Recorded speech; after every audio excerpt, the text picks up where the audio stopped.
Hello, Knights of the Roll Table, and welcome to our holiday special, DM'd by the very impressive Carlos Guzman. And if you enjoy the DM abilities of Carlos, well, there is more to come in the very near future. Spoilers. But also, another person important to thank is Grant Howitt. GrantHowitt. Grant Howitt has a Patreon, social media. Follow him because he created the RPG that we're using today that Carlos introduced us to. It's called Goat Crashers. It is a one-page RPG, and Grant has all sorts of these awesome, ridiculous one-page RPGs. It's literally like one side of one piece of paper, everything you need to play a delightful one-shot with you and your friends. So check it out and all the other one-page RPGs and other stuff that Grant has. Without further ado, we hope you enjoy this year's holiday special for 2023.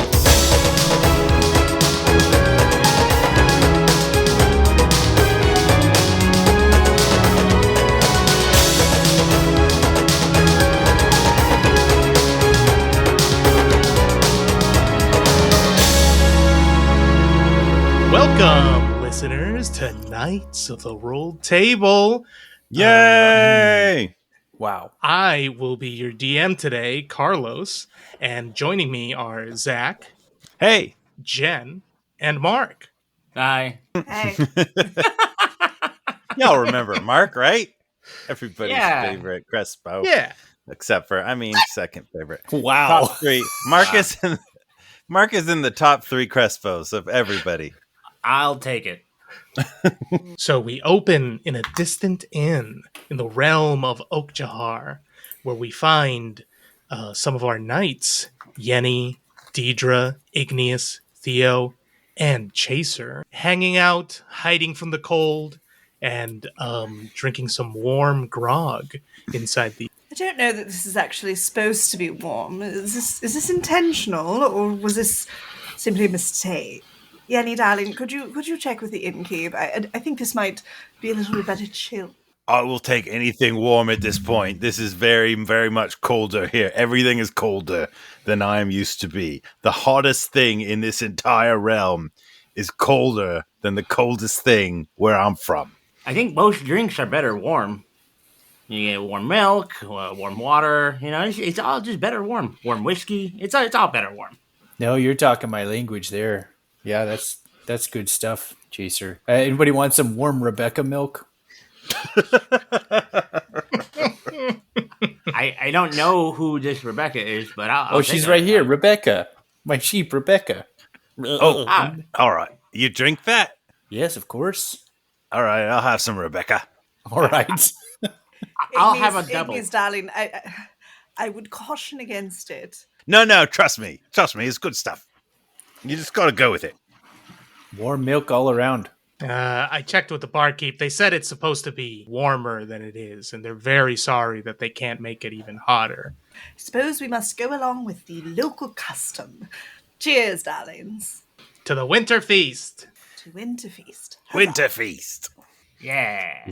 You know, hanging out with you guys, drinking this too warm liquid that tastes gross. I'm reminded of a story of a winter feast that I attended. Have I ever told this one? Have I ever told you this one? Do you know this one? Just looking around. Oh, Yenny, I think we know very little about you and your life. Yes, Yenny, you're typically not this talkative, but please do share. Maybe it's the grog, but it's got me thinking of the goats that saved the winter feast. And Yenny begins to regale you all with a tale many, many years back in the realm of Oakjahar of the goats who saved the winter feast. I would definitely remember if you had told us the story of the goats that saved the winter feast, so please go ahead. All right, here we go. And she starts to describe many years ago in the kingdom of Oakjahar, there was a big winter feast that was prepared by the king and queen of Davidale in their estate. She tells you that there was a shepherd called Eugene who took 4 goats upon his cart and traveled all the way over to their estate to attend the winter feast. And as Eugene arrived there, Yenny starts telling you, oddly enough, the story is not about Eugene. The story begins to be framed about the goats. And she will regale you all with the tales of their adventures very shortly. We're going to be changing things up for our one shot. We're not actually going to be running a D20 system. We're going to be running something called Goat Crashers, which is a one-page RPG about goats. This is my favorite goat-oriented RPG. Well, I'm glad to hear that. Created by Grant Howitt. And all the listeners need to know is all four of you are going to be cheeky little goats that want to party. But the problem is the humans don't want to let you into the party because you'd ruin it, quote unquote. But they don't know anything. So y'all goats. I happen to have some insider intel that we, in fact, saved the winter feast. I know. We've got I an know. endpoint. Throw that out there. Spoilers. It could be an ironic title though. So let's hold our horses and see what comes out of this. Are horses really the four-legged animal that we want to be holding? You're right, Mark. You're right to call me out. So long. You got my goat. Oh, God. Yep. So we're gonna start with character creation. It's fairly straightforward. We can start with Zach. And you're going to roll a 6-sided die so we can see what kind of goat you are. It didn't come out. A 2. A 2. Oh, Zach, Ooh. You are a fancy goat. A fancy goat. He Nice. certainly is. As a fancy goat, your ability is that you are charming. So there might be times where you find that this ability is relevant, and truly you're going to charm the pants off multiple people if you don't eat the pants first, I guess. Nice. Next up is, what's your favorite goat thing to do? Please roll that 6-sided die again. 1. A 1. Your favorite goat thing to do is eating stuff or just tasting it. You don't need to ingest the whole thing, but that's going to be you. The last thing is, all goats got to have goals. And your goat is no different. So what is it that your goat wants to do at the party? For this one, I need you to roll a 10-sided die, if you got that available. Here we go. That is also a 1. A 1. Okay. What you want to do at the party is eat cake. Nice. All It right. tracks. It fits. Yeah. It's It fancy lines goat. right up. So why don't you go ahead and give us a name and maybe a little description of your goat, Zach? So I'm a fancy goat who likes to eat or taste stuff, and I would specifically like to eat cake at this party. His name is Marcus, and he is a very discerning goat, a connoisseur of all things, not just like typically edible things, but just literally everything. Marcus would like to have a taste and give you a rundown description of all the notes and hints and pallors of any particular thing. And he's really heard good things about the cake at this party. He's just yearning to have a little nip, have a little lick of the cake, and just tell you about all the timbers and all the unctions that might be involved in it. Wow, like the ratatouille of goats. Yeah. Yes. Okay. So important question in re-rolling. So if somebody rolls the same as me, should we re-roll that so we kind of like explore everything, or should we go for it? Yeah. Right. I think we just re-roll it for sure. You don't want a whole gang of fancy goats. Charming goats trying to eat cake. I mean, Yeah, if you think we all should spread it if around. you all want to be the same type of goat, we could also just go with that too. But I figure variety. I think specifically like the second and third thing we should re-roll, but if the first one, I think that would probably be fine. Trust me, I created things so that all of them would be all the things here are to some degree relevant. So don't worry All too goats much will be about able to getting something shine. that seems like how's that going to play into it? It'll play it. Zach, what color pelt or color fur does your goat have? Cinnamon Cinnamon with flecks of honey. That's food. That's food, Zach. Yes. That's not colors. That's foods. It is colors. It's colors and food. Yeah. This is a fancy goat. Oranges are both food and color, Come on. Thank you, Zach. That's all we'll need from Marcus for the moment. Jeff, why don't we go to you Yes. next? Oh, wow. Go ahead and roll a d6 to see what type of goat you're going to be. Oh, I will. 4. 4. That makes you a big-horned goat. So your ability is going to be fighting. Awesome. You're a Perfect. feisty guy. And why don't you go ahead and roll that 6-sided die again? 3. 3. So your favorite goat thing to do is standing on top of stuff. Yes. Yeah. It's the part I was born to play. So if there's a table, you ain't going to be under it.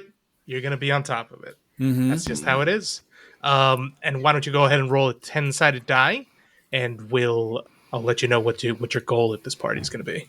Oh, another 4. Another 4. Your goal at the party is going to be to drink a load of fizzy wine. Awesome. So you not only want to get on top of things, you want to be off balance and kind of tipsy while you do it. Why don't you tell us a little bit about your goat and your goat name? Yeah, my goat is like a big muscular goat, but only in the front, and like has little tiny back legs. Yeah. And has a really long black beard, and then is kind of like chocolate chip colored, brown with black specks. And their name is Bungus. Bungus. Excellent. Is Bungus kind of built like a street shark? I feel like you kind of Yeah. described the shape of a street shark. Yeah. Shark of goats. Yeah. And Exactly. were the Or like a pronouns bulldog. they, them? What were the pronouns? They, them? Oh, he. It's fine. He, him. Marcus, are you also he, him? Yes. Jen, you're up next. Ah, So why don't you roll that d6? it's a 6. A 6. Okay. Jen, you're a fainting goat. Your ability is fainting. Excellent. It's gonna be really handy, you guys. I feel like this is gonna Don't really don't come in worry. clutch There are things. Sure there What- are, Carlos. Sure there are. Why don't you go ahead and roll your next 6-sided die and see what your favorite goat thing is? That's a 5. A 5. Your favorite goat thing is running around. Oh my god. You know, I feel like one of these leads to the other. So you probably just get going so hard with the zoomies until you tire out and then you just collapse. Yep, I'm basically a toddler. Uh, Right. a kid, No, if you would. So why don't you roll a 10-sided die and let me know what your goal for the party is? Gonna be a 9. A 9. Your goal for the party is to give a speech. So one thing to know is y'all goats can understand each other, but any humans or humanoids will not understand you. However, we are in a fantasy world, so that just means regular folk will not understand you. If someone were to, say, have a spell handy or have experience speaking with animals, then that's a completely different story. So, giving a speech. I mean, that sounds like the perfect goat. I don't know how we can continue on. That's it. We're wrapped up on goats. So thank you so much for coming, Mark. We'll talk to you at the end. I'll of the see podcast. myself out. Yeah. No, we want Mark. Mark. Of course, we want Mark, but we gotta Mark. we gotta finish Jen first. Jen, tell us a little bit about your goat and your goat name. So this is Prudence. And Prudence. she has very long, curly, white hair and little gray horns. And she's kind of actually like a smaller size of goat, but she's kind of always fidgeting and moving and like very animated, like almost like a small dog, but in goat form. But in goat form. like a little old lady, like yippy, like lap dog. Yeah. Is what Little I'm Pomeranian of goats. Thank Yep. you. Mark, Yes. Guess what? All right. You do have to play a goat. So Hey, go ahead and excellent. roll that 6-sided die, and let me know what you If we got. cut me out now, it wouldn't make sense for the reason why Chaser's there and doesn't have anything to do with anything. I got a 1. A 1. Fantastic. I'm a little You're a goat. pygmy goat. I'm a small And- little guy. Your ability is smallness. Yep. All right. I can fit in pockets or what have you. All right, and roll another 6. Roll another 6, please. I rolled eating stuff and just tasting it. Should I Yeah, go ahead and re-roll that. Yeah. Go ahead and re-roll that. All right. We already You got had a that taster. one? I'm gonna change. That was Marcus, Zach. the Marcus. Zach goat. Oh, I rolled a 4. So making a mockery of physical barriers. Making a mockery of physical barriers. Okay, so your smallness kind of goes hand in hand with this. No fence or gate or even certain doors can keep you away from where you're trying to go. Crawl right through the keyhole. And then a D10, correct? And a D10 up next, so we know what you want to get out of the party. I got a 4. So I want to just get. We already had that Oh, we one, already got a didn't we? 4. Let's see. Yeah, we already got a fizzy wine. On one, 10. So. 4 again. Jeez Louise. This Loaded is dice. an 8. An Secure 8. investment for my new business. All right, so I'm an entrepreneur goat. A tiny You're an little entrepreneur business goat. And you won't let someone at the door of a building of an important person say no to you. You got to get to the CEO or the head honcho there to let them know your incredible new business plan. Yeah. Awesome. I should describe my little guy, right? Please, we'd like to know your name and what you're all about. Okay. Well, let's see. What's a good goat name? I'm Charles. Charles the goat. I think. Is anyone? I think he's just like a pitch black fur goat, and he's got Ooh. little stubby horns. Because I'm so small, they're not like full on. You know how like some goats have like really impressive. Almost said tusks, horns. Not the size of your horn. Yeah, mine are little guys. I'm just as if like you took like your character creator on Goat Simulator and you took the cuteness and you put it all the way up and you put size all the way down. So it's almost a caricature of a cute little goat. Fantastic. Just huge eyes, tiny body. Yeah, tiny little cute. body. Little Like cutie. the head to torso or head to body ratio is like almost 50-50. Fantastic. Well, our retinue of goats, I'm going to go by order of size from smallest to largest. We have Charles, we have Prudence, we have Marcus, and we have Bungus. They're all in the wooden cage at the back of Eugene's cart. And Eugene, he's just complaining about like it's so cold. I don't even know why they make it so cold around here. And as he's getting off the cart, you see that he actually leaves the keys to your crate on the seat in the front of the cart. Right as he's leaving the cart, and he approaches someone who's maybe like 30, 40 feet away. That's coming from the estate. They look like a cook. They got like an apron, and Eugene's going to talk to them. Where's he going? I don't know.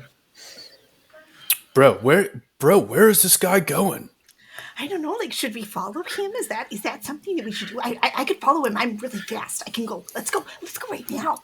And she's just gonna trot off. We gotta get out of the crate first. Yeah, well, Prudence does get out of the crate. Oh, I gotta get out of the crate. Charles just kind of like hops through, like in between the bars. It's not even a problem. It's like someone needs to build these things a little bit better. Marcus has a little lick of the bars and is like, it's got a bit of a silky, steely texture. I really appreciate the tones of nickel and iron. Marcus, nobody cares about that right now. I gotta get on top of this crate. Oh, you're so unrefined. Listen, unrefined. if anything, if the shoddy craftsmanship of this crate, you don't want to be. You're gonna get tetanus. All right. Don't Hey be guys, I'm back. I made it back. I went, and then it was cold, and I couldn't see where he went, so I came back, and I'm tired. And she knocks out. Prudence has fainted.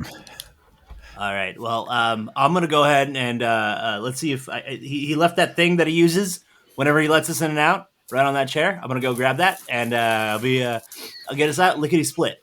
Yes, get that and poke it into the holy thing. Charles goes over and it tries to hop up to get to the key. I don't know if I have the height advantage. Do you have to? I'm a little guy. I don't think you'll have to roll for this one. Right. I think you can use the wheels as a kind of step stool to get yourself up there. And you manage to get the keys. However, trying to use the keys on the crate would probably necessitate a roll. Okay, so I've got the key in my mouth. D6. I want to. Yeah, I'll go ahead and explain real quick for the listeners. When you do something risky, you're going to roll 2d6. You can add 2d6 if it ties into your goat type skill. And then you can also add another d6 if it ties into your favorite goat thing. So, for example, if Zach was trying to consume something, he would be rolling 2 for trying to take the action. But another 2 because he loves tasting things, and if it were happened to be cake, then he would roll another 2, so he'd be rolling 6 dice. And what you're rolling against is there's a difficulty number, and you're gonna roll 6-sided die, and 4, 5, and 6 on the die count as successes, and any successes are going up against that difficulty number and bringing it down by 1 each success. And once you get to 0, you've defeated the challenge. You've done it. But if you don't manage to succeed, and in fact, say if you didn't roll any successes, or if you only rolled like a single success while doing your rolls, things could start going a little sideways. I'll probably be lenient on it at first, but it'll as you get into the party, things will start getting incrementally worse. All right. So Charles parkours. Goat parkours up the wheels and the legs and gets up to where the key is at. He's like, man, if they really wanted to keep these keys away from us, they would have put a branch or like a hot air balloon. Like, I got this. And he puts the key in his mouth and he hops back down and heads over to the keyhole. I'm gonna roll 2d6. Yeah, I'm gonna put this difficulty at a 4. So at a 4. All right. I got 3. I got a 2 and a 1. You got a 2 and a 1. Okay. Yeah. Those are both failures. So as you hop up and try and put the key in the keyhole, your fine motor skills kind of fail you, and you actually drop the keys as you move your head forward. So you actually just bop your head against the lock and drop the keys. They don't go anywhere. They're just like there on top of the cart. But it kind of hurts your head. I'm all out of ideas. I guess I'm just gonna give this another go, unless maybe. Oh, hang on. I'm gonna try to wake up Prudence if she's out. Maybe she can help unlock this with me. So I'm just gonna walk over to her. Prudence. Prudence. What? Oh, hey, what I miss? I need you to get this key into that lock, and or maybe even just be a something I can stand on, so I can just hop in there and let's go. She stands right in front of the crate or the thing. Yeah, but she's kind of like pulsing. I'm gonna try to grab the key and do the same parkour thing, but now I'm like standing on the back of Prudence. Okay, since Prudence is helping you, Prudence also gets to roll. So both of you roll 2d6. I got a 4 and a 2. All right. I got a 5 and a 2. Excellent. So that's 2 against it. So you like get it in, but now you still need to turn it, which, the goats inside the crate could also help out as well. Okay, hurry up! Hurry up, Guess what? nerds. Go ahead and roll for that Somewhere? motivational I speech. can go right now. All right. Want me to go? I can go. We can go. No, just go faster. Wait, is that you helping? Yeah, that's his How motivational is that speech. helping? It's inspiration. No. I'm bungus. A 1 and a 6, 7 total. Okay, so that's one. That's one bit of help. So it the key itself just kind of turns a little bit. So it probably just needs a little extra push to get there. It's kind of like how watching the lockpicking lawyer on YouTube helps you be a better lockpick. You hear someone tell you how to get it done, and it helps you turn the key a little bit more. Speaking of which, what does that key taste like? Give it a bit of a lick and then tell me how it tastes. Charles has got it in his mouth, so he really can't say a whole. He's trying, but I imagine he's suspended by the key because he's got the key in the keyhole and he's holding onto it with his mouth and he's just kind of dangling his little legs. So a bit of a jammy texture then, yes? Whoa. All right. Based on that, I would say rotate another 16 degrees approximately. All right, Marcus, why don't you go ahead and roll? Well, since this plays into your expertise, you'll roll 4d6, please. Yes, it's very logically case-oriented. I really question the logic of this system. Oh, you think there's it's logic been- in here? You don't understand. 6, 2, 4, 4. Fantastic. The key turns. The gate is open. Excellent. The goats are free. On his way out, Marcus also tastes the key. Yes, definitely jammy with a hint of Old Spice. Bungus gonna get out and stand on top of it for a minute. Just kind of Prudence just takes off into the distance. Oh, okay. Prudence, as you take off, you're the first to see the sort of size of the estate, which is like a fairly large manor, and there's kind of like a bridge that's leading into a kind of like red carpet area where the guests are going in through the front entrance, these 2 big oaken doors, and there seem to be guards, and they seem to be checking people's invites as they come and go. People are wearing very nice winter coats and finery and things like that. But you do notice one very curious thing, which is there's a group of 4 dwarves that are carrying the biggest block of rock salt you've ever seen in your entire life. It is enormous, just huge. And they're headed to the entrance. Ahead of them is a very gussied up dwarven lady, and she's presenting the invite, and they seem to be taking that enormous block of rock salt into the building. She's going to turn around and hightail it back to the party.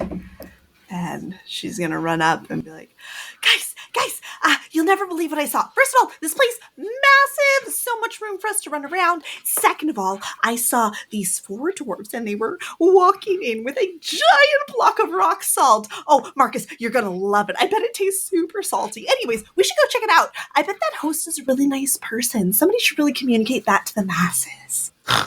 and she knocks out. Prudence has fainted. Well, until we get her up, Marcus, how about you eat that key? Just gulp that bad boy down. If they find it, they're just gonna lock us back up again. Well, lock you guys back up again. No key, no lock. Just gobble that down, and then let's get Prudence back up, huh? I don't know. Seems a bit uncouth, but gives it a little taste. All right. Oh,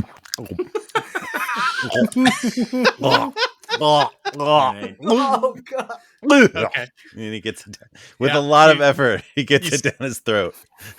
You swallow the key. If at any point in the future you wish to retract the key, that will be a roll.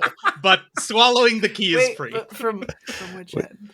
Depends on how long it's been in there. Well, that's why you got to roll.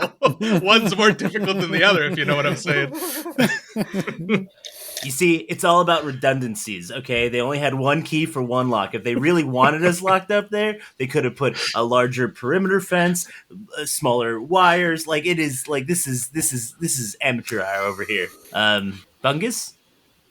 Yeah, we're ready. Let's go. Let's get that salt. Let's get some salt, bruh. Now I have key breath. And he's gonna step down and he's gonna pick up Prudence like in his horns, so that she's like up inside the horns like that, like draped over, and be like, "All right, let's get going." I'm good. All right, there we go. I'm good. Let's go. But All right, let's get she that. also stays up top. This is nice. All right, y'all make your way over to that entrance. Again, lots of people kind of like walking in, and there are 2 guards at the door. Give me an idea of what you want to do. You want to do a little reconnaissance? You want to try to, sneak in under someone's dress? I mean, I say we bolt. I think if we just go in, we could get fast enough. They wouldn't even notice. Oh, Prudence, you're awake. Set her down, Bungus. Oh, sorry.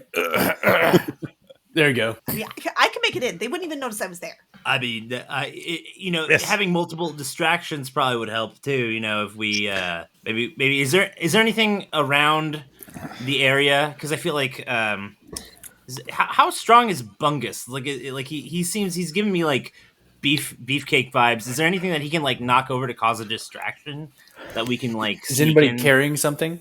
Because I can go in, no problem. There is a fountain nearby with a little cherub, spitting water out of their mouth. If Bungus were to hit it hard enough, who could say what would happen to that little cherub? Bungus is gonna hit that thing hard. He's gonna go and he's gonna run at it full gallop, and he's gonna boom hit it in its little cherub bum. Okay, since this is like a stone fountain, we're gonna put it at like a 5. No problem. But no problem. Go ahead and roll 4. No problem, baby. Here we go. That's a 2, a 1, a 6, a 3. Okay, so you manage to chip it, and it slightly moves, but otherwise the cherub is unmoved. And he's gonna like look around and then like bleat really loud and just try and like make a distraction, like splashing in the water. Like, oh, that didn't work. Just that's the cue. Let's go. And she's gonna bolt. Okay. All right, I guess every go for themselves, and we're very coordinated, you guys. And Charles is just gonna kind of like go for it. You know, like those movies where like the distraction's going on, and like whoever's trying to sneak in just kind of does that like backwards walk into the crowd, and just kind of like tries to oh, I'm not part of this, and just kind of that's what Charles is doing, trying to get to the door. Like, oh, I'm just casual goat doing casual goat things. Okay, we'll do Prudence first. You're small enough that it's probably gonna be like, I'll say a 4 to get past the guards. And since you're good at running around, you get to roll 4 dice. So if they all come up, you'll get through no problem. A 2, a 5, a 3, and a 4. So close. I did really good. It's so good. Yeah. So if can I faint mid run? If you wanted to, it would definitely make it a more effective distraction. Maybe you don't get in that way, but if you wanted to do that and add the feint at the end, I'll let you roll 2 more dice. Let's go. So you said 2 more? Go for it. 2 more. This is not intentional, by the way. Oh no, I got a 1 and a 5. 2 more. ever so close. So what happens is you dash in. One of the guards goes like, "Hey, is that a goat?" And before they can finish the sentence, you're faint. So you're maybe like 2 feet in. If you had managed to keep going, you probably actually could have gotten all the way into the party, but instead you just faint right there. And Noble goes like, "Oh, try not to step on the goat, dog." And they're kind of like, it will, however, make Charles's attempt to hide easier. I'll put this at a 2 because people will be clearly distracted by that one. And I'm rolling 2 dice, 2d6. You're gonna roll 4 because you're such small. a little guy. So hiding in this manner is your specialty. Hachi Machi. All right, I got a 1, a 2, a 3, and a 5. Ooh, Well, one that's success. close, but not quite there. So what happens is you go up to a lady who has a big hoop skirt, and you attempt to like very slyly like go under the hoop skirt. But what happens instead is you kind of get one of your hooves caught in like one of the hoops, like the very bottom hoop, the wire for it. So you manage to go in, but you're kind of tugging at the hoop as you're like trying to move along at this lady's walking speed. So it's making it a little difficult. Okay, someone. So this is clearly an ingenious trap designed for all mammalian creatures. And I think what Charles is gonna do is I don't know, maybe take a page out of Prudence's book and try to like ragdoll to see if like maybe instead of like pulling against it, like I'm not gonna pass out, but I'm gonna try to like just like go with the flow maybe and just try to like Hey guys, this is going great. you know, like they say, Guys, we're like crushing this. if you fall from a great distance but you go limp, you don't get as hurt because That is not true. I'm pretty sure it's true. You don't get as hurt. We're gonna put it to the test. Yeah. We're gonna put it to the test right The here. United the World I'll- Table I'll give Podcast you- does I'll- not claim any liability should you happen to go limp when falling from a There's- great height. There's two things you got to do. You either go limp or you parkour roll. Those are the two ways to survive a fall from a great height. Well, I'm gonna keep the difficulty at 1, where you got it down to, and I'm gonna let you roll 2 dice. Go for Okay. it.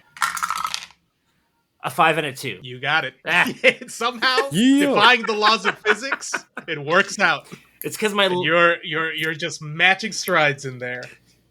it's because my legs are so short. I just kind of like, it's like something's caught in your like vacuum. It just keeps rolling. I'm just like sitting there rolling along the skirt, not causing too much resistance. Fantastic. Charles is getting themselves in there. Bungus, I assume you continue with your fountain distraction. Yeah.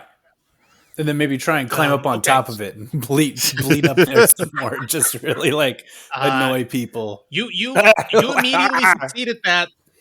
And from on top of the fountain, you do spot that off to the side of the fountain, there's like a little parchment or a scroll that's like near the fountain. Someone must have dropped it. Oh, okay. I'll Just, if you're interested. I'll eat it. Fantastic. You have eaten a scroll of speak to animals. So now you have the ability to speak, obviously, to other animals, but also to any humanoids for the next hour. So humans will now understand you for the next hour. Finally, Bungus gets his opinions out there. Oh no, anti-vax. Terrible opinion. Marcus, checking in with you. All right, Marcus, being fancy goat that he is, amidst all the other chaos and goat chicanery, is just gonna charmingly strut right in past the guards as if he's supposed to be there. Like, I don't know who all of these other riffraff goats are, but clearly I'm invited. And he's just gonna step over Prudence and just walk right in. Okay. Does he do like the thing with his thumb, like, oh, this one over here, like, check this out? Yes. Marcus, I'm not going to tell you the difficulty. I'm just going to let you roll. Because you're charming, I'm going to let you roll 4 dice. All right, here we go. Ooh, okay. A 1, a 2, and a 6. A 6. Yes, 1 6. Okay. All right. Here's what happens. As you like strut in and just like, sorry about that one. Sort of, yeah, Sorry better about than the that. mess. What one of the guards is about to go like, hey, we can't let another goat in here. And then the other goat stops him like, don't you know who that is? That's Poppy the singing goat. They're a very special guest to our party. All right? Don't hassle Poppy. And they're like, oh, very sorry, Poppy, very sorry. And they let you keep walking in. So the guards have now identified you as Poppy the singing goat. Singing goat. Noted. As I go, I'm going to lick Prudence to wake her up, as if she is apologetically with me, to see if I can kind of drag her in with me. Yeah, one of the guards goes, "Oh, that must be entourage. Yeah. Okay." And then they're like, "All right," and they help you because she's not waking up immediately. They just kind of use their foot to like shove her in. Do I eventually rouse? Yeah, you do. You do eventually wake up, but you've been pushed at least several feet in. Nice. That worked. Nailed it. This is going very well. Better than I imagined. You're just gonna trot after Fantastic. Marcus. Okay, Marcus and Prudence have entered. Charles, you have also entered, but you can't see anything from the hoop skirt yet. But you know that you've crossed the threshold into the party because it feels warmer and you hear much more chatter. I imagine like the crowd tile, noise. the flooring looks different than like cobblestone from outside. Yes. It's like very nice tile, maybe some rugs. Oh, yes, you got it right. Bungus, we'll check in with you before we go in to the party. What would you like to do? Bungus is going to walk towards the entrance and then just like be walking up closely after and then just be like, oh, I'm with them. The guards look at you and they're like, we knew about a singing goat. Did you check your list? Is there a talking goat? And it's like, all right. I don't got no talking goat. Hey, I'm the security for the singing goat, okay? Oh, security. Of course. Look, from one security to another, we got to be looking out, Exactly. They're like, Do I look like I'm in the arts? Come on. He's going to walk. Fantastic. And they walk you right in. Y'all are coming in from the south of this area, so it's a big entranceway to the south. And you can see that there's two doors kind of to the east and the west of you. To the east, you see like there's waiters and stuff with trays coming out from over there. And then to the west, you can just see that it kind of like goes somewhere, but you don't know where. And then in front of you is where the main ballroom is. Everything's like highly decorated, a lot of greenery and a lot of very, very shiny jewels and tinkling gems and things like that. And then you see that west is going to be like the food and the drink. And then to the east is going to be what looks like big piles of gifts that have been brought in for the holiday exchange for the winter feast. And on the dance floor, there's plenty of people like dancing, kind of doing like waltzes and things like that. There's some musicians playing. And then further all the way down, you can see that there's kind of like some bigger tables than the other tables. And people that you assume are king and queen are sitting all the way at the end of the hall past the dance floor. Carlos, does Poppy the singing goat mean anything to Marcus? Is that like a notable goat, or does that not give us anything? You have heard tell of Poppy the singing goat, but you have never heard them. So you know that there is a very famous singing goat in this realm, but you have no idea what they sound like or what they sing. Okay. So Marcus is thinking through like, okay, they think I'm Poppy the singing goat. I can do that. And in the back of his mind also like, wait, is Poppy the singing goat going to show up? And I'm already in here like, all right, I don't know. I'm just going to roll with it. I was wondering if there's a way that like, I could probably try to like roll out of the skirt when I hit those steps, like in like what you see in action movies, the guy jumps out of the car door of a moving vehicle, like try to like pop out and like roll down the steps. Is there any way that I can unburden myself from this Yeah, for sure. So I'm going to make that a success, but I'm going to make you roll for what direction you're going to go in. Ooh. So let's put that at a difficulty of 2 and go ahead and roll. Let's see. This involves a physical barrier because you're like getting out. Yeah. So I'll toss you roll 4 Yeah. and you're trying to beat a difficulty of 3. All right. I got a 1, 2 3s, and a 6. Okay. So you do roll in a direction, but it's the opposite direction that you intended. So you go down the stairs as you're like rolling through. So you do hit your head a couple of times, but you do land all the way down and you are now closest to the food and drink tables. Perfect. Exactly how I planned. I'm just gonna like try to like, when like you stumble, but you're like in high school and you're just like, oh, I meant to do that. Like it was. I'm gonna try to play it off as like I totally meant to be by these food and drink tables. This is where I want to be. Mm-hmm. And despite the lack of grace in the rollout, your recovery's pretty good, and you're so tiny that most people don't really notice. So you're in the clear for the time being. Excellent. Ooh, snacks! I'm just gonna follow and not make any attempt to hide, but I'm making commentary to myself as I'm walking over, like, Mm-hmm. oh man, they really put a lot of thought into this spread. This is really, really nice. There's tiny bleeding that's kind of like happening at their feet, and they're just walking you go by. But some of them are like, must be part of the entertainment, darling. And they kind of don't pay you too much mind.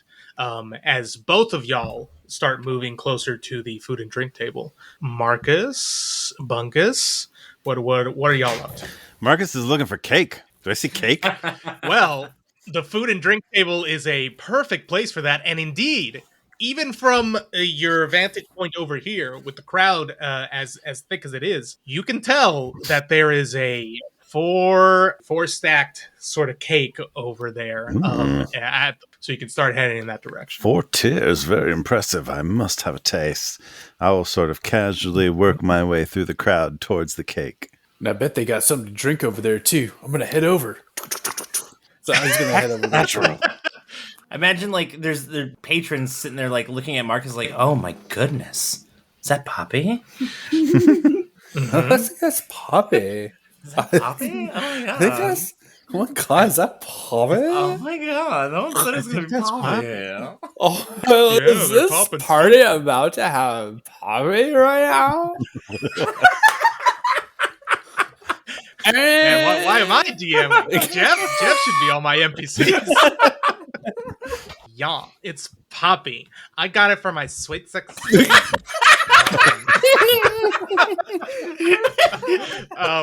So all of y'all are heading to the food and drinks table. The food table is just covered in all sorts of meats, delectable little canapes, arrangements, sort of like vegetable and seasonal looking arrangements of all this food. And then as far as in the drink area, there's actually a crowd that's around that area. So Bungus, you can tell that there is fizzy wine just because of the waiters you've seen walking around. You've heard the bubbling, but in the drinks area of that table, there is a thick throng. Prudence, you recognize that the dwarves from earlier are hanging out there. And everyone, you see that there is a tall man wearing a full set of armor that has a helmet in the shape of a bighorn sheep. And he has like a house sigil on his chest that's like a goat over two intercrossing spears.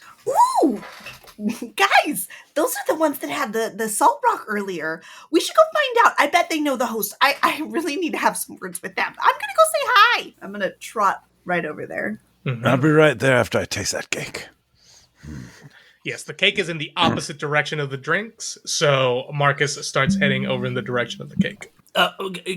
Guys, I figured this place is pretty swanky, and I just been working on something for a while we've all been locked up, and I think now's the perfect time to try to figure out a way to network. I could use a little extra scratch, you know what I mean? And if we can either maybe talk to the salt guy or this guy with the cool armor or whatever, I just Prudence is already halfway to the salt guys.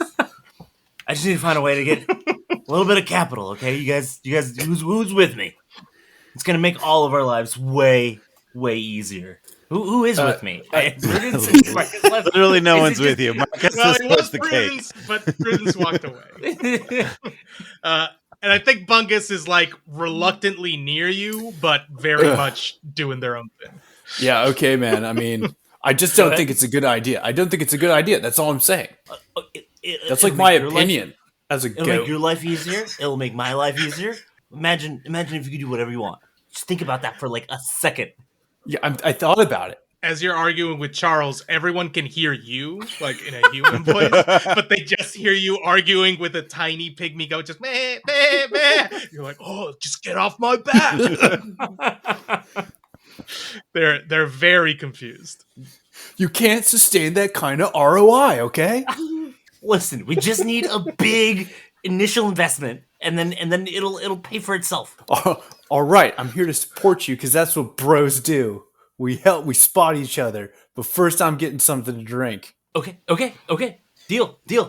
Y'all get closer to the drinks table, and as you do, you can hear that there's chanting going on. There's drink, drink, drink. So what seems to be happening is the knight in the full set of armor is having a drinking contest with the lady dwarf that you saw leading the other dwarves earlier, Prudence. So there seems to be chugging sort of currently going on, and they both quaff it and put down their respective mugs, and everyone's like, yeah, more. The lady dwarf sort of goes ahead and speaks first, and she's like, there's just no way you're gonna make me quit, buddy. And then the person in the armor, they slam their visor back shut after they took the drink, and so you just hear it very echoey, like, the Knight of House Capra will put you to shame, lady. That seems pretty intense. Who said that? Oh. And the knight starts looking around. Who is talking in such a tiny manner? This is a bit awkward. Me? The knight turns away from the drinking contest and looks down at you, Charles, and says, the Knight of House Capra understands the language of the goat. What say you, tiny one? You are clearly Now's your chance. more wise beyond your years, good sir. And then I bend the knee a little, my little front legs. It's just kind of like, good day. Very impressive what you've been doing today, good knight and sir. Perhaps if you have a few extra gold rattling around in your armor, we could discuss a business opportunity. You did bend the knee very respectfully, and you talked very eloquently. Charles, I'm going to let you roll 6 dice for this one. Holy cow. And we'll see what he says. That's more D6 than I actually have. Just do 3 and do it twice. Three twice. Okay, hang on. That's how math works, Mark. Ooh. I got 2, 4, and 4 for my first roll. That's not bad. Yeah. And then a 2, 4, and 5. Oh. Fantastic. So the knight puts a gloved hand upon their visor and pretends like they're scratching their chin. It's like, I'm listening. How far are the dwarves? The dwarves are on the other side of like the table. Okay. So they're pretty close by, but you just need to like go around to the other side. Okay, so that's where I'm headed. Okay. So, I've got a proposition for you. How would you like to go into battle with your very own goat companion? Within House Capra, we have many goats. Why would we seek another, and one so small? But you can't keep them with you in battle, can you? I have designs in my own little goat brain of a style of harness that you can wear a goat either on your back or on your chest, armored, of course, as you run into battle for 10% ownership, which means 200 gold. You could be a partner in goat grabbers. It's a harness. You can carry your very favorite goat with you into battle. They will keep you company, cheer you on, and you will just have them with you always. But What do you wait, say? technology like that must cost 5 or 10 gold. I can't imagine paying that much for such a great device. I have a templatized process where it's easily adjustable for any size goat. Little goat like me, big goat like my buddy over here. Any goat will go with you in battle. Imagine your companion at a moment's notice with a quick release lever will go and be by your side. Is it called the Go-Goat? It is now. It is now known as the Go-Goat. I said a different name earlier, but it's the Go-Goat now. Okay. You can't. Obviously they're a bit inscrutable through their visor. You can't really see or get the impression. But they say, "This might be the 7 meads I've recently ingested." Speaking, But this battle sling sounds tremendous! And he raises his arms up. I wish to invest at once. I shall inform House Capra and collect all my recent winnings from tournaments. Charles does a little, like, you know, the thing where they, like, you jump up and you click your heels? He does that. Uh-huh. Adorable! It's a bell kick. He does a bell kick, and it's a deal. Fantastic. You've managed to get someone to invest in your business, Charles.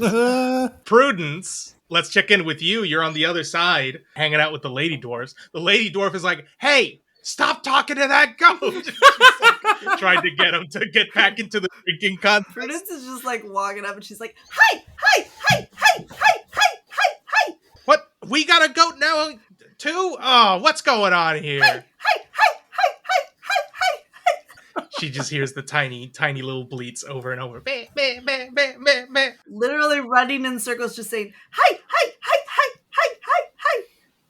Over and over again around all the Okay, boards. she's very confused, but she is paying attention to you. Marcus. Yeah. How close am I to that cake? Are you getting to that cake? Oh, yeah. Let me tell you, buddy. This cake, it's, as I mentioned, 4 stacked cakes on top of each other. The finest sort of design, almost like murals up each cake telling a story. And at the very top of the cake, a kind of cake topper, is a tiny little oil lamp just sitting upon there, made out of copper, nice and gleaming. But this cake Magnificent. looks exquisite, Ugh. fit for a king. Greatest. Well, I got to taste it. But I want to know. Well, I want to taste the first layer to start with. I'm just going to There are people around. Are you going to try and be stealthy about it, or are you just going to take a bite? I mean, not a bite. I want to just like casually, charmingly Give it a little lick. give it a little lick. The first tier. Okay. All right. You are eating or tasting, and this is a cake. And you're charming enough, and people assume you to be Poppy, so you're gonna roll all 6 for this Oh, one. yeah. Oh, I got a 6, a 5, and a 4 to go with a 3, 2, and 1. Wow, I rolled 1, 2, 3, 4, 5, 6. Wow. Full house. You managed to stealthily take a dollop of the icing off of it. It doesn't disrupt any of the mural-like designs. If someone came to investigate the cake, they would definitely notice that someone took a little bite of it. Creamy, buttery notes of elegant, fleshy. I'm sensing sunset and rind with hints of citrus and a bit of a juicy, laser-like moistness that it's hard to replicate. Very nice. I must taste the second tier. Are you going to go for another taste? I don't know that all the tiers don't have different flavors, Carlos. I gotta try more. Okay, well, this one's going to be harder, but I will let you roll all 6. Okay. Whew, here we go. 2 6s, 2 3s, and 2 1s. Okay, so that's technically less than before. Okay, what happens is you go for that second layer. It's less subtle this time. You manage to also get a dollop of icing, but actually you boop it with your nose too. And you realize by this second layer, the cake wobbles a bit when you do that. So someone who's standing next to the cake is, hey, did that cake just wobble? I don't know, man. Just leave it alone. And they kind of look back away. So no one manages to notice what you were doing. But, if you're going for that third layer, you might be pushing Oh, it. it's a refined, velvety goodness. It's also just notes of sunset and dawn dew. I've got to. It's better than the first layer. I've got to go to the third layer. They just only get better. Before we go to the third layer, we're going to check in on Bungus. We'll come right back, Marcus. So, Bungus, Yes. what are you up to? As the business transaction was going on, Bungus is going to find a table that might have some glasses of wine, and wants to Right next to this table, to this drinking table. Yes. Perfect. He's gonna jump up on there and he's gonna start drinking some wine, licking out of one of the cups. So you managed to jump up on the table and are, just dipping your head down and licking up fizzy wine. A bunch of people recoil at that. Go ahead and roll. Let's see. Since you are standing on top and you're drinking fizzy wine, I'll let you roll 6 on this one. Nice. 2, a 3, and a 6, so 1 success, and a 4, 5, and a 5, so 4 successes. Fantastic. So you managed to do that, but your jumping up on the table doesn't actually knock any of the fizzy wine over, which is quite the feat. Very acrobatic of you. And you are only licking fizzy wine out of a single one. So as some people start going like, other people start going like, hey, maybe, that's where they're from. It's their culture. I was like, all right. And they kind of like chill out a little bit. I say, yeah, it's a pretty good wine. A guy next to you goes, cheers. To House Capricorn or whatever. Yeah, House Capricorn. House Capricorn.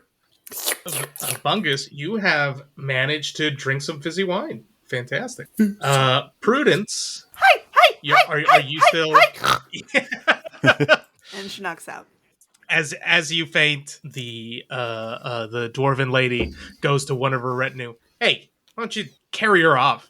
And one of the dwarves grabs you, lifts you up after you fainted, and takes you over to a nearby potted plant and just like puts you on it. Just like, and then they walk away. So you are now, when you wake up, you will be in a potted plant. Cool. Nope. Love it. Great. Marcus, let's check back in with you. You're going for that third layer? This is so cohesive, you guys. We're really, Absolutely. really Oh, nailing this. This is about to get way better. It's very Pulp Fiction, it's a lot of different timelines happening in different ways. They're gonna I get it. intertwine. Masterful storytelling. You're going to I'm understand following. later. Yeah. I imagine to get to the third layer, because I'm a goat, I probably have to be like up on the table to reach up to it, but I'm still just trying to play it off as like, this is, of course, what everybody should do, and I am a connoisseur, so I'm going to climb up there and give the third layer a lick. Yeah, I'm just imagining like a Ren and Stimpy close-up, just, as you're like going for it, for that third layer. Why don't you go ahead and roll those 6 dice? Ooh, here we go. Ooh. 2 4s, 1 1, 2 3. So 2 success. Okay, so 2 successes. Okay. Well, here's what happens. In your enthusiasm to get that delicious third layer inside of your mouth. Sweet. It's got a tart texture. You do manage to lovely. get much more than you bargained for. And in fact, the reason you do is because you've stuck your entire snout into the third layer. Oh, it's musty and lean. That makes the 4th layer of the cake tip over, and the oil lamp cake topper that's on top falls down. Amazing finish. Oop. I'm gonna need you to make a roll here. I'm gonna give you 4 dice for this one, but I'm gonna need more than 2 successes. Oh nope, just a 4. 1 success, 3 fails. Fantastic. As you tip over the oil lamp, and it falls down. The oil lamp brushes up against your hindquarters, your goat butt, as you would. And as it falls to the ground after going up against your fur like that, that counts as a rub. So smoke begins emanating from the oil lamp, and an elemental figure starts to emerge out of the oil lamp. And before you know it, an entire genie has emerged from within, just stacked, just looking formidable, and honestly just looking very confused at what exactly he's doing here. And everyone stops when this starts happening, and it's just looking in that direction. And for a split second, you can hear a pin drop before, someone in the back of the room goes, "Oh my lord!" and everyone starts freaking out. You have now freed a genie from their lamp. Huh. Dope, get them wishes, bruh. Get them wishes, bruh. Do you want to talk Wish to the time. genie? Hello? Wish for more cake. Ask for all the cake. How do you do? My name is Poppy, the singing goat. Would you like to sing, Poppy? I mean, Marcus doesn't. Is the genie asking? Marcus is going to go as far as possible to not sing as he can. The genie has turned to look at you, but their expression is currently inscrutable, though that might quickly change. But you do have their attention away from everyone else. He is like probably 20 feet tall. He's enormous. Just huge genie of a man. Does he look tasteable? To your goat eyes, yes. The clouds that sort of emanate from the lamp look like fluffy cotton candy, and the sort of elemental makeup of the genie looks like, I don't know, maybe like a fruit roll-up or something kind of texture. There's no way a lamp could have held me for any amount of time. I would have just slipped right out of that bad boy. Let me tell you what, that thing's nothing. Nothing. The tiniest genie. I'm just gonna try to sort of like breathe in a whiff of the genie and kind of like let it caress my palate a little bit, see what sort of notes I get. Okay, you get it in there. It smells musty, ancient, and tastes vaguely of charcoal. But the genie reacts to this very strongly, and in the same way you would pull your dress away from like someone trying to grab. They're like, oh, they pull their cloudy bits away from you, and now they're like, "Arr!" They're like straight up mad looking and pointing at you. From that point emanates a fast lightning bolt that makes the cake behind you explode. No! The fourth layer! Everyone around you is covered in cake. We're not with him. I think I'm still asleep. Covered in cake now. Are you still asleep, Prudence? You can choose to wake up at this moment, but if you still want to be asleep, that's in also a plant possibility. covered in cake bits. I think if the cake like is physically hit her, she would wake up and just be like, "Oh, hi, I'm in a planter covered in cake. Well, that's new." Yeah, you're in a planter. You see people running around, and you see an enormous elemental entity, over the food and drinks table. Ooh. I'm gonna run to the entity. Be like, "Are you responsible for all of this? Because I have thoughts."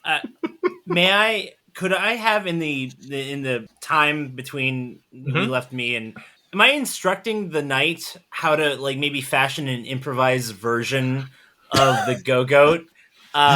Because like, you know, he's already agreed to it, so maybe I'm really showing him proof of concept. Like maybe we're like using napkins or tablecloths. I think y'all were halfway to making one happen and you being in it when the genie emerged, and at that point the knight reacted like, "Foul beast!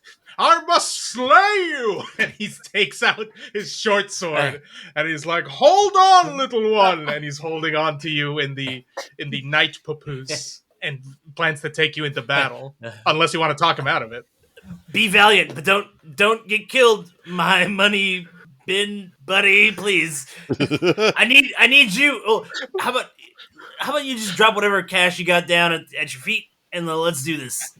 The only thing of value upon me is my bravery and my will to fight. All right, man, let's do this. Let's get weird. Fantastic. Prudence, we're going to go to the genie's reaction now. They turn away from the cake blasting, turn to you, attempting to talk to them, and they reach out a hand to try and grab you. So they're going to try and grab you. You're small. You like to run around. So you get to roll like 4 dice. Like here. I think it's like a game right now, so I'm just like, oh, fun, darting and bouncing. Go for it. I got a 5, I got a 4, I got a 5, and a 4. Wow. Okay. All successes. Okay. You literally slip between their fingers as they start to close in around you, and you're like, wee! And you run into the crowd. This is fun. But also I didn't consent to you touching me, so not cool, man. Not cool. The genie takes this personal that you escaped and starts moving in that direction, which is like the middle of the ballroom area to try and follow you. Bungus, Yeah. we ain't heard from you in a minute. Hey, everybody, listen up to Bungus for a minute, because Bungus, the world is all flat. Everybody wants to tell you it's sphere, but it's flat. This flat sphere doesn't make any sense, man. Like, how's the sun be going down? How's it even been going down? Now, where's Poppy? Poppy do piano man. Sing us a song, you're the Poppy Goat. Sing us a song, Poppy Goat. We're all in the mood for the Poppy Goat. You've got us Poppity Goat. As everyone's screaming and running around, Bungus's song is the only thing that's kind of ambient noise and soundtracking the chaos that's happening right now. So great job, Bungus. You know, Poppy's the singing goat, but the one with the actual voice of an angel is Bungus. We all fill our role in this crazy world. Marcus, the cake got blasted. Your attempts at speaking to the genie did not go well. What's going on? Well, with the sense that I summoned the genie and I am very charming, I'm going to try to command it. I have summoned you, and you shall respect me, thing. Okay, a solid attempt. I'm going to let you roll 4 on that one. Oh, dang it. 4, 3, 3, 2. One success. Well, so 1 success? Okay. The genie looks over their shoulder and then quickly just like makes a gesture to like, forget about that. And then keeps moving into the ballroom. There's one additional thing that is present on your character sheet that I have not mentioned, and that's your ability to party hard.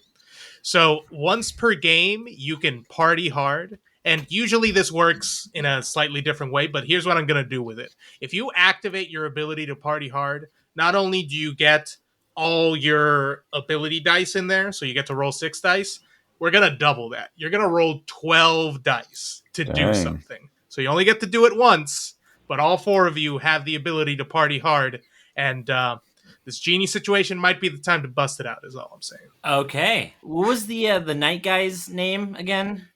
He tells you he is known as the Cimarron Knight. Oh, that's dope. Not cinnamon. Cimarron Knight. Okay. From House Capra. House Capra, Cimarron. I kind of want to see what other people are gonna do first. I kind of have an idea for my guy, but Prudence, why don't we check in with you, because the genie's you've got their full attention. So you're darting around the dance floor. Some people are trying to run in kind of like all different directions, generally away from the genie. Oh no! You're deftly going between feet, going between skirts, going between just couples and people. The genie catches glimpses of you, but they can't. You know, they kind of like lose track of you after a couple seconds, and they got to like reorient. So you are successfully holding them off for now. But if enough people leave, you know, if the crowd starts thinning, it might start getting a little... And you said we could do a party down? You can party hard. I think it's a good time to party hard. So she's going to be like, Dorothy's going to be like, man, this is really killing the vibe of the party. I just don't feel like people are enjoying it. And I feel like that's really disrespectful to all the work that the host put into making such a wonderful soiree for all these people. Somebody has to save the party. I'm going to save the party.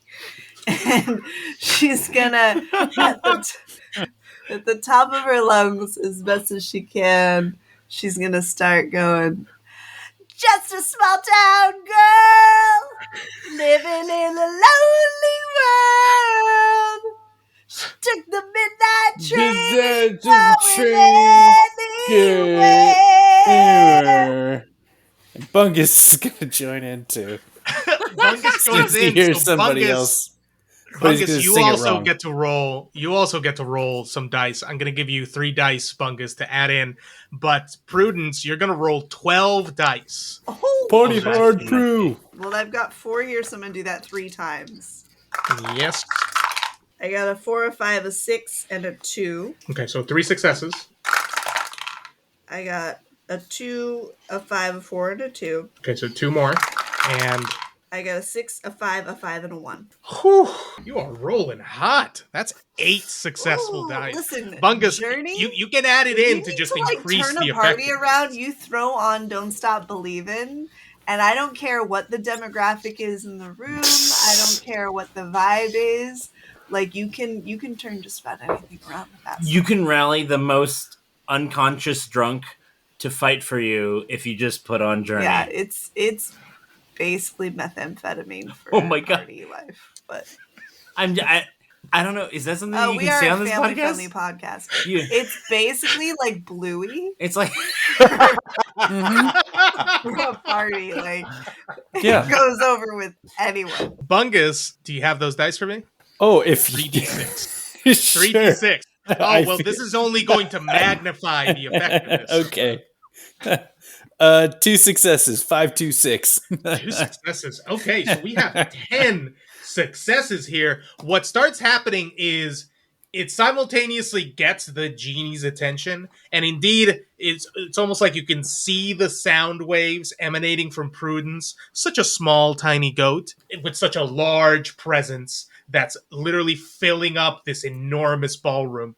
And the genie reacts like they stop dead in their tracks. They're not chasing you anymore. And what's really remarkable is the knight, the lady dwarves, and the guards that were posted up, along with several other people, have now kind of stopped panicking, are listening to your singing, and almost it acts like a battle cry. And instead they start moving towards the genie, and they're like, yeah! And they take out, a couple of them have swords, a couple of them have axes or spears, and they're all coming to the dance floor to help you out and help you corral the genie. So Can Prudence, Marcus you've can Marcus inspired. add to that a little bit? Go ahead. So Marcus still standing on the table, the most covered in cake as anybody because he was in the closest proximity. Announces to the party, "Ladies and gentlemen, it is I, Poppy, the singing goat, and yet I have brought to you tonight my band, the greatest in all the land. On bass there, my friend, Bungus. Let's hear it for Bungus. On lead vocals there, just arrived here from that potted plant. It's Prudence. Let's hear it for Prudence. Yay! And on the wild and hot lead guitar, the tiny man inside the pouch of the night, for one night only, it is Charles. Let's hear it for Charles. there will be no survivors. He's kicking, it is. He's kicking his little front legs. I bring to you the 4 goats of the apocalypse. Yay! And everybody just hears meh, meh, meh. The entire time it's just like that, and then you hear one girl go "Oh my god, is that Poppy?" Oh my god, I think that's Poppy. Oh my god, that's Poppy. I can't believe we're here with Poppy. Amazing. Such a vocal fry. Marcus, go ahead and roll for. Obviously, it's in goat speak, but the spirit of the message can still get. Yeah, they got it. So, They General understood. vibe of it, yeah. So, you roll 4, and everyone else can throw in 2, unless you're choosing to party hard. In which case, we can go wild on this one. Yeah, I'm gonna party hard. It's not gonna get harder than that. Okay, all right. You're gonna roll 12, and everyone else can throw in 2. So Do it. Do it. Okay, This is your big moment. My first 6 gives me 2 successes. Could be Great. better. My second 6 is going to add on, 3 more successes. So 5 successes. 5. Anyone else? So the Crespos, we're gonna need Crespo 1. Crespo 1 is a 4 and a 1. Great. And Crespo B is a 2 and a 3. So 1 more success. Bungus, 2 dice. All right, a 2 and a 6, so 1 success. Yeah. Great. So that's a 6 successful. Indeed, the spirit of the message gets through to people, and definitely the crowd is thinned. Some amount of people have left, but of the people that are still around, they start clapping. They start like, yeah, yeah, yeah, yeah. And they're trying to sort of give you a beat, I guess, for y'all to go off on. This confuses the genie even more. So they just got sung at in such an intense fashion, and now like the crowd is essentially like joining in. So they're kind of just like looking around. They are getting mad about it, but for the moment they're not doing anything. Charles, you said you might have something to that you wanted to do here.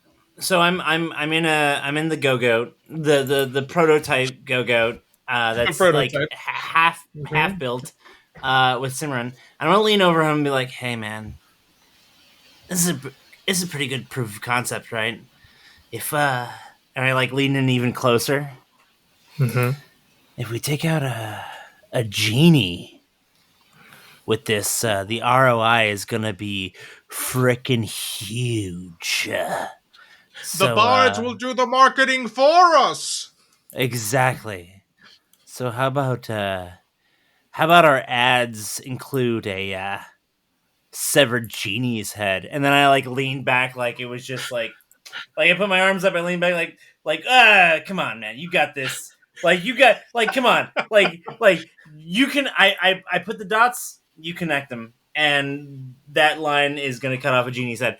And I'm trying to inspire him to rally whatever, like I don't know if he's got troops outside, I don't know what his deal is. I'm just trying to I don't expect to survive this without full investment. So we're going out with a bang. Are you gonna party hard? Yes there I did not realize that there was a different way to party besides partying hard. You just gotta say it and you activate it. So let's go. I'm You're partying gonna hard. need those Yeah! 12 dice. Party hard! So 12, I'm gonna roll 4 3 times. Yep. All right, so I got 2 2s, a 4 and a 5. Okay. 2 successes. That's a 1. I'm blowing that to make it good because that's how it works. All right, 2 1s, a 5 and a 4. Okay. 2 more successes. All right, come on, dice, don't not be good. A 1, a 2, a 3, and a 6. Okay. So 1 more success. So 5 successes. That's gonna be enough to do this. You've inspired the Cimarron Knight, and he's like, "Understood, little one. Blade of Beria," and he holds up his blade up to the sky, and a red, like deep red flames start emanating from it. Phantasmal looking. They don't look like fire, they look like ethereal flames from the nether realms are just like enveloping the sword. And then he goes, "They taught me this in night school," and he rears back. And he throws the sword and it starts spinning and it's going straight towards the genie's head. It does not chop the genie's head off, but it embeds itself right in the back of the genie's neck, and the genie just goes, "Ow!" Ow! And he turns around and he looks very angry. Charles is gonna with his hooves, because I figured because it's protection oriented, we weren't building it for the front armor, so I'm on his back. I'm gonna use my hooves. I'm gonna be rubbing my hooves in his shoulders, good job, man. You nailed it. Yes, that's so good. I'm proud of you. I'm proud of you, bud. I'm happy about this outcome. He goes, "This might be the last thing that we do, little one."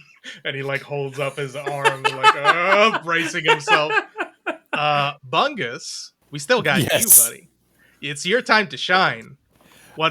What does Bungus do now? You're the strong one. I'm the strong one. Time to go over and ram that genie. Ooh, are you gonna ram the genie itself? Yeah, isn't that what we're trying to do? We're trying to kill the genie, apparently? Yeah, sure. I mean, there's the genie part, and then remember, all the smoke is emanating out of the little oil lamp part as well. So that in a sense, there's 2 components to the genie. Okay.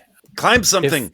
I'm going to climb on top of the little lamp, and then I'm going to try and smash it with my head. Oh, okay. So you're going to climb on top of the lamp and then jump up and slam down on it. Like whoop, take the head down and boom, to try and like Oh. smash it like a can. And we're gonna party down. Fantastic. Go ahead and roll your 12 dice, please. Here we go. 5, 4, 5, 4. Woo! 6, 5, 4, 6. What? Whoa! And 6, 6, 1, 1. What? So 10. Oh my That's gosh. 12? Oh, dear Lord. Okay. So 10 this of looks them. like a scene out of a WWE match, right? Like you're getting up. Ooh, yeah. Here comes Bungus! Brother. Kisses his stupid hands. It's big. And Bungus Ooh. jumps on top of the oil lamp, and both in slow motion and in replay from every possible angle, you just see the oil lamp shatter to pieces as the pressure and full body weight of Bungus comes down to bear on it and just destroys it. And as it's destroyed, a blue light sort of just emanates out of the explosion and goes up the clouds and up through the genie, and the genie's just like, "Oh!" and just poofs out of existence. The Cimarron Knight's sword clatters to the ground, and you have defeated the genie. Yay! Wait. Cimarron Knights. Oh, because his sword was in the carried back. by Don't Stop. Yeah, Believing. okay. I was afraid that like he disappeared because that's my meal ticket No. there. No, he's No. still there. He's still I here. just feel like we need to find the host. I mean, sure. Hey, bud. And I look down at the Cimarron Knight. Hey, my friend over here needs to talk to the person in charge.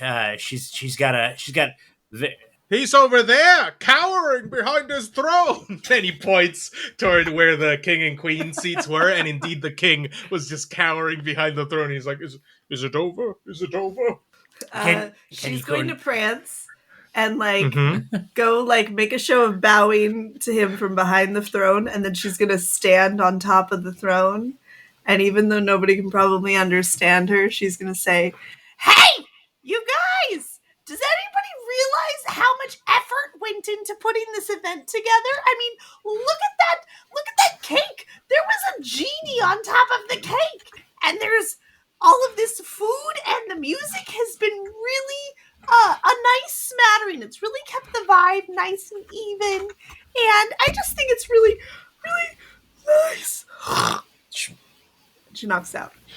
Oh, there she goes.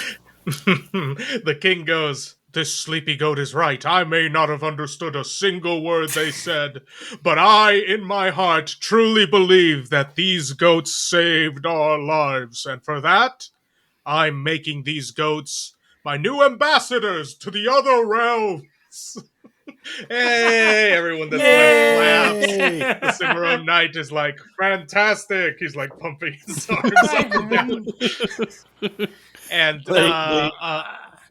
Marcus, you do have a little bit of cake that covered your fur, and you're probably licking that off. So you're still having a good time.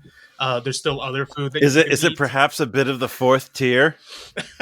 A tiny bit of the fourth tier was right on top of your nose the whole time. So Oh, why don't the you go ahead and lick that? analogy. Oh, but the real it's elegant cake yet was dirty. friendship. Oh, it's correct. Mhm. And we fade back up into the inn where we were earlier, as Yenny indeed ends with the line, "And the true cake was friendship," they say. I don't think I understood that at all. Thanks, everybody. That's my one shot. Yay! Way to go, Carlos! So that So was good. Goat Crashers, which is a one-page RPG by Grant Howitt, who does all sorts of one-page, equally ridiculous one-page RPGs. So That was a he has a treat. Patreon and all sorts of social. Follow him on social media and stuff. He's got a lot of fun stuff. That was really fun. Well, thank Yay, you, Mark. Carlos. And thank you for being a great player. Thank you all for being great players, but Mark Thank you. especially. I This think is that was really- my favorite goat-oriented tabletop RPG. And if anybody wants to check out some more PC-oriented goat work, check out the recently dubbed Game of the Year, Baldur's Gate. All right, I'm gonna go ahead and burn every hard drive I own because of that. So,